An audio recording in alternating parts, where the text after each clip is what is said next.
Engineer এসু এর পক্ষ থেকে আপনাদের সবাইকে স্বাগতম। আজকে আমরা দেখব কীভাবে একটা ওয়েবসাইট গুগলে অতি দ্রুত ইন্ডেক্সিং করতে হয়। এই জন্য আমরা যে কোনো ব্রাউজার যেয়ে সার্চ কনসোল লিখে সার্চ করব।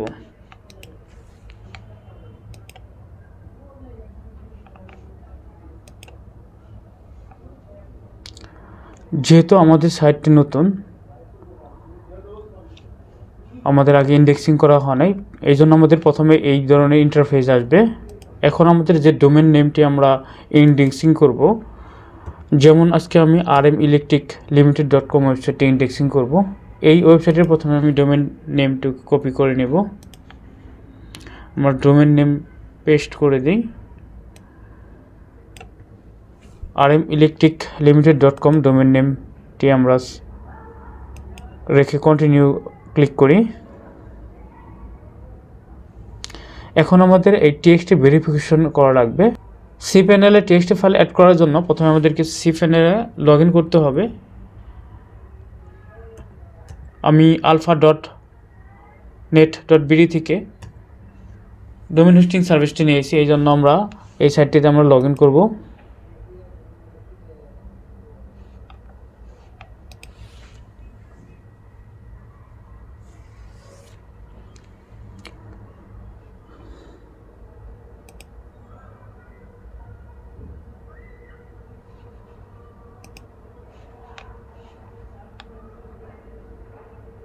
আমাদের cpanel লগ ইন হয়ে গেছে।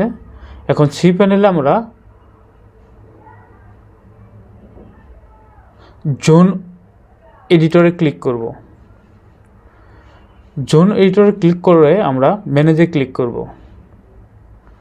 এখন আমরা এটা এডিট করে, যেহেতু আমাদের টাইপ ছিল txt, আমরা এই txt কপি করে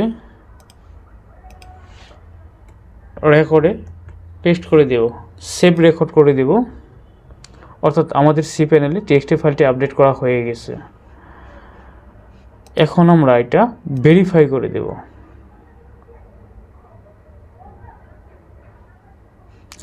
ওনারশিপ ভেরিফাইড, অর্থাৎ আমাদের টেক্সট ফাইলটি আপডেট করা কমপ্লিট হয়েছে। গো টু প্রপার্টি, অর্থাৎ আমাদের ডোমেন নেমটি সংযুক্ত হয়ে গেছে। এখন এটা আমরা যদি ইউআরএল ইন্ডেক্সিং করতে চাই, আমরা সেমভাবে অ্যাড প্রপার্টিতে চলে যাব। আমাদের ওয়েবসাইটের ইউআরএলটা কপি করে পেস্ট করে দেব। পেস্ট করার পর আমরা কন্টিনিউ চলে যাব। যেহেতু আমরা আগে ডোমেন নেম ভেরিফাই করেছি, এই জন্য আমাদের পরবর্তী কোনো টেক্সট ফাইল আপডেট করার প্রয়োজন নেই। অর্থাৎ আমরা একটা ওয়েবসাইট দুইভাবে ইন্ডেক্সিং করতে পারি, ডোমেন ইন্ডেক্সিং এবং ইউআরএল ইন্ডেক্সিং। ধন্যবাদ আপনাদের সবাইকে। আশা করি আপনারা এই ভিডিও টিউটোরিয়ালটি দেখে অতি দ্রুত আপনার ডোমেন এবং ইউআরএল ইন্ডেক্সিং করতে পারবেন। যদি ভালো লাগে থাকে অবশ্যই আমার ইউটিউব চ্যানেলটি সাবস্ক্রাইব করবেন।